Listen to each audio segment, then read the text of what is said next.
name is Candice Moraga, and here I am in my diabolical laboratory. You might notice it's a different one than I had before. That is because I had to evacuate my last residence due to an infestation.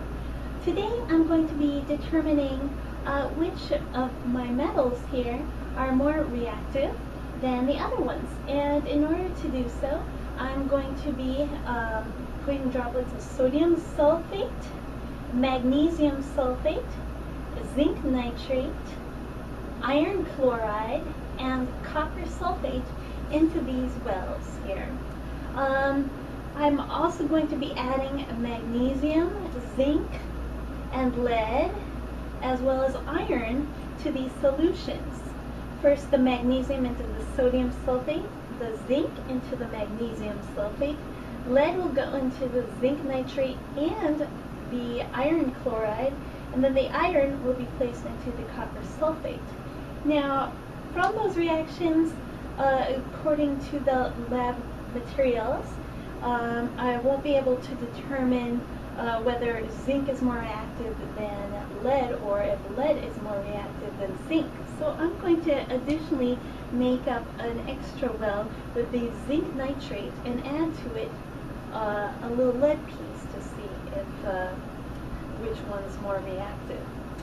And then I can go ahead and form an activity series with that. Now I've got some steel wool to scrape the lead pieces and the iron pieces because they might have oxidized slightly, so I want to ensure a good reaction. Got my little tweezers to grab my little metals here, my scissors to open up my little vials, and when I pour them down the sink, which was leaking before, by duct tape underneath here, used up all of my Hello Kitty duct tape. Then I pour my solutions down the drain with the paper towel over it, and hopefully it won't leak this time. And this paper towel should capture my little metal pieces. So since this might be dangerous, who knows what will occur, we put on safety goggles, as well as our little gloves. We're going to observe if any reactions happen here. We'll place 1, 2, 3, 4, 5, 6, 7, 8, 9, 10. That would be the sodium sulfate. 1, 2, 3, 4, 5, 6, 7, 8, 9, 10. The magnesium sulfate.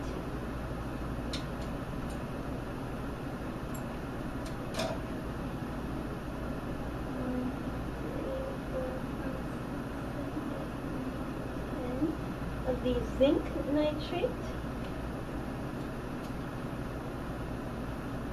Those are all clear colored. We've got sort of rust colored iron chloride here.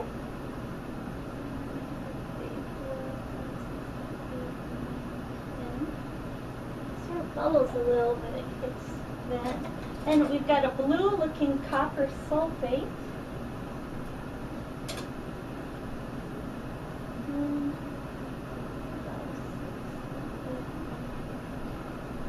Oops, I put that in the wrong one. That happens sometimes in these labs. So I'll place that there so I know. I'm going to do an additional zinc and lead experiment, so we'll put that in here.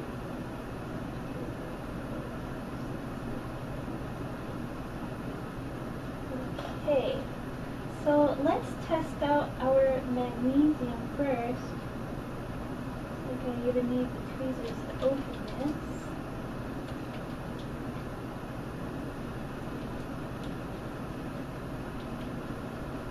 Just getting a piece can be difficult.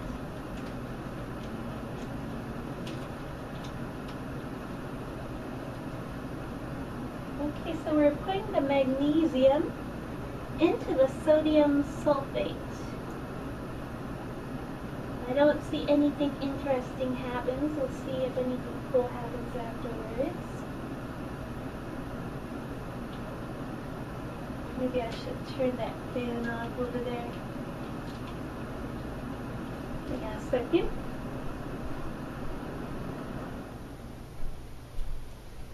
Hopefully that will eliminate some background noise. Whoops.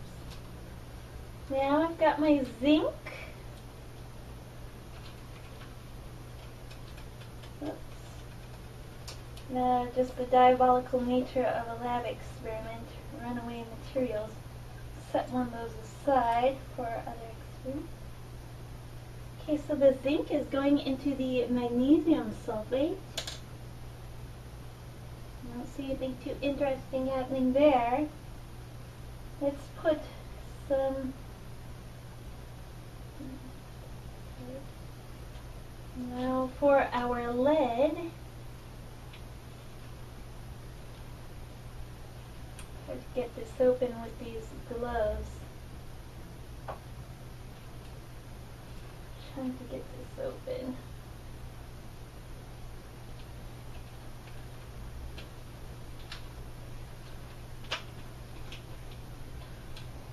Okay, this is the lead. Now I'm going to scrape it a little with the steel wool. It looks a little brighter where I scraped it.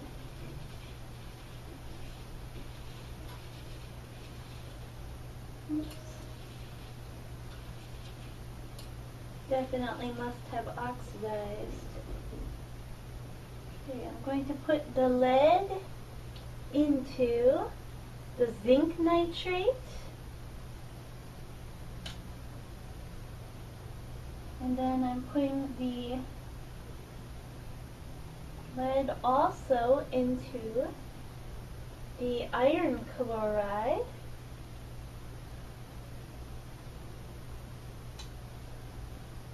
And then I'm also going to put some lead into the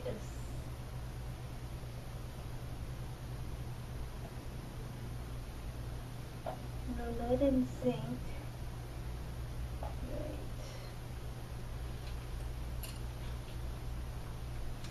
Then I believe it is iron. Let me look at my notebook. Okay. Iron into the copper. Let me make sure I'm doing the proper solutions.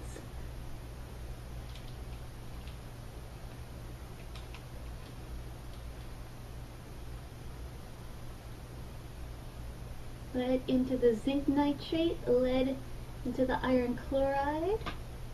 Correct? Oh, it looks like lead into the zinc nitrate, lead into the iron chloride. Now we need iron in the copper sulfate.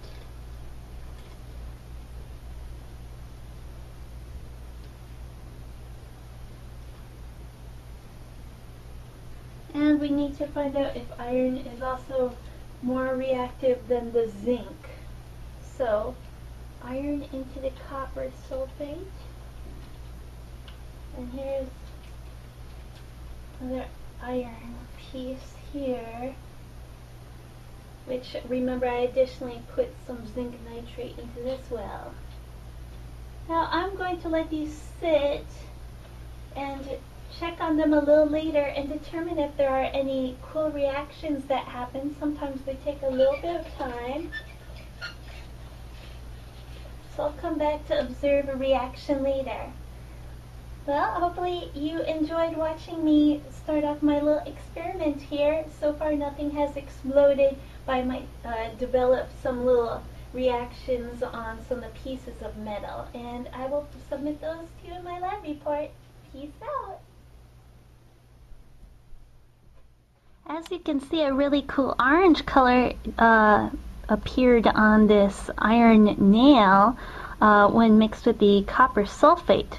Therefore, we can say that an oxidation-reduction reaction occurred whereby the iron and the copper have single displaced each other in the reaction, so that the iron is clearly more reactive than the copper.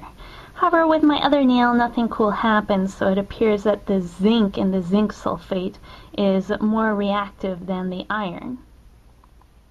Have a great day! Ooh.